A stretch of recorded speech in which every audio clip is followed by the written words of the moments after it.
tensión vuelve hoy a Oriente Medio.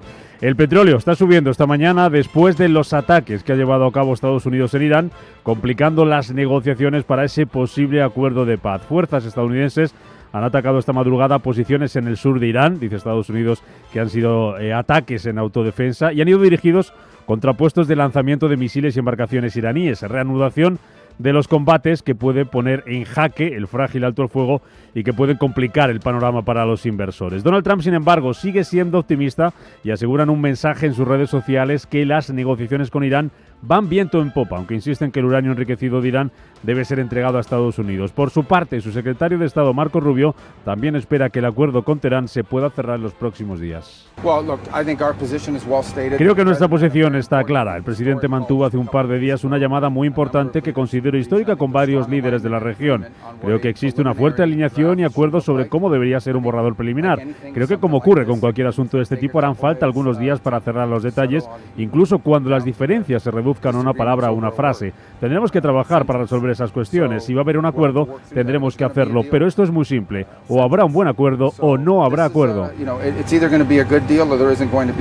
Bueno, pues a la espera de que haya acuerdo, de que sea un buen acuerdo, de que ambas partes lo firmen, ese aumento de las tensiones entre Estados Unidos e Irán tras esos ataques de esta madrugada hacen que el petróleo, como les venimos contando, suba de nuevo. Tenemos ahora mismo en tiempo real el futuro del Brent cotizando con un avance del 2,4%, superando los $95,5 y subida también de más del 2% para el futuro del West Texas, que supera la barrera de los $92. Pero ojo, porque hay disparidad en el precio del crudo, porque si miramos, por ejemplo, a los futuros para junio, en el caso del crudo ligero, vienen desplomándose esta mañana más de un 5%. Ese es el termómetro del mercado, el petróleo. Pero si miramos a las bolsas, lo que estamos viendo esta mañana es que los futuros en Estados Unidos suben con fuerza en la vuelta a la negociación de Wall Street tras el festivo de ayer, y en Asia tenemos signo mixto, marcando el Kospi surcoreano de Villanueva un nuevo máximo histórico. Buenos días. Buenos días, Rubén. Pues sí, como dices, la plaza de Corea del Sur, que vuelve a la negociación tras el festivo de ayer y que hoy se anota casi un 3% de rebote, hasta ahora algo menos, 2,65% de subida, y lo tenemos en los 8.056 puntos, aunque ha llegado a superar los 8.100 enteros con el impulso de la tecnología. El índice Nikkei en Tokio, en cambio, retrocede tras el máximo de ayer, con el que cruzaba los 65.000 puntos, y hasta ahora lo tenemos en 64.976 enteros, pendientes de las palabras de distintos miembros del Banco de Japón, que aseguran que monitorizan la situación en Oriente Medio de cara a un posible movimiento de tipos. Y el Hansen de Hong Kong, que también arranca hoy la semana, vemos cómo avanza un 0,34%, y todo pendiente de que abra el principal mercado del mundo, después de haber visto al Dow Jones, al índice de la economía tradicional, sumar 2 récords consecutivos y partir hoy desde los 50.579 puntos, con unos futuros que anticipan más subidas para este martes, subidas del 0,60% para los futuros del Dow Jones, y los del S&P 500 también avanzando un 0,64%, aunque vemos cómo es en los futuros del lado tecnológico donde vemos las mayores subidas en las últimas jornadas, y sin embargo a esta hora vemos retrocesos en esos futuros. Importante también lo que va a pasar con las plazas europeas. Ayer cerraban en su nivel más alto desde el 2 de marzo y sumando 5 jornadas consecutivas de avances.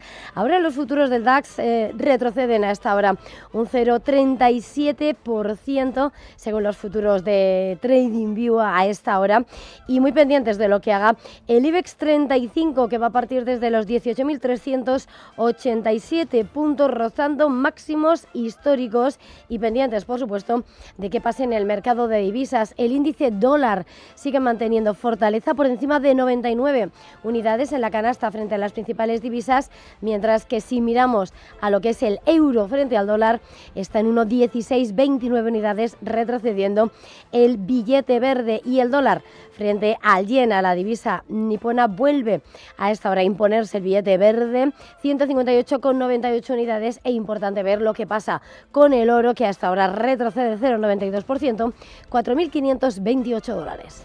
Bueno, pues eso es lo que está pasando en tiempo real, fotografía en los mercados, en un contexto en el que la inteligencia artificial sigue estando en el foco. Goldman Sachs dice que los fondos de cobertura están redoblando su apuesta por la inteligencia artificial al mismo tiempo que se están deshaciendo de las acciones de las empresas de software. Y de inteligencia artificial habla también la primera encíclica del Papa León XIV, con un objetivo: alertar sobre los avances y los riesgos de la inteligencia artificial. Roberto Sol, buenos días. Buenos días. En esta encíclica, que ha tenido por nombre Magnificat Humanitas, el Papa ha querido poner de manifiesto los riesgos que suponen este avance de la IA. Para él, pueden conducir al mundo a un camino de guerra interminable, ya que el sistema de armas autónomo ha avanzado demasiado para el control de los humanos. Por eso, uno de los puntos clave de su intervención ha sido la custodia de la inteligencia artificial por el hombre, ya que siempre tiene que estar guiada, según él, por la conciencia humana. Asegura que hay que desarmar a la IA.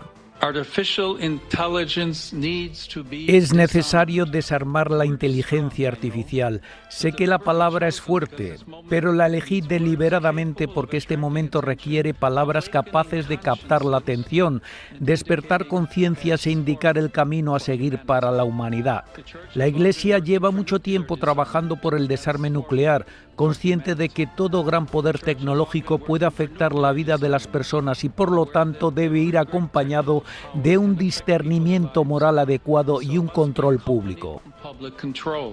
En la conferencia se hizo notable la presencia de uno de los cofundadores de Anthropic, Christopher Olah, que fue el único representante de una compañía vinculada a la IA. Al igual que el Papa, abogó también por la regulación de la inteligencia artificial. 7 y 7 de la mañana, más noticias.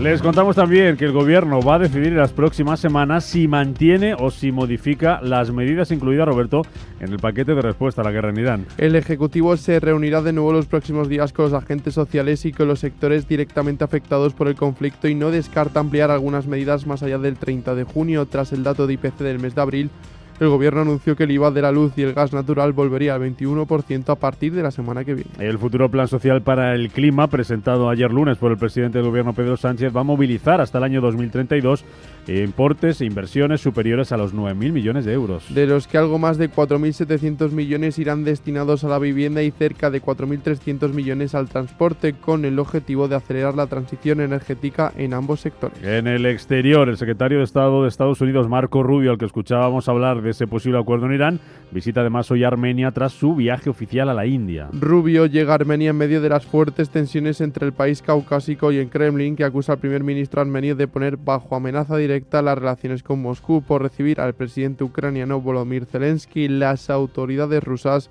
han suspendido la importación de agua mineral, flores, vino y coñac procedentes de Armenia. Canadá y la India negocian un nuevo acuerdo de libre comercio. Así lo ha anunciado el primer ministro canadiense en un mensaje en redes sociales. Mark Carney califica este nuevo acuerdo comercial de punto de inflexión para los trabajadores y las empresas canadienses. Y en Bruselas se reúne hoy el Consejo de Asuntos Generales de la Unión Europea, en el que se va a preparar la agenda de la cumbre de líderes que va a celebrar la Unión Europea en el mes de junio. Y se debatirá el próximo marco presupuestario plurianual del organismo. En paralelo, se reúnen hoy también los ministros europeos de Agricultura y Pesca para abordar la disponibilidad de fertilizantes para la Unión Europea tras el impacto de la guerra en Oriente Medio y recientes desarrollos comerciales que afecten a esas industrias.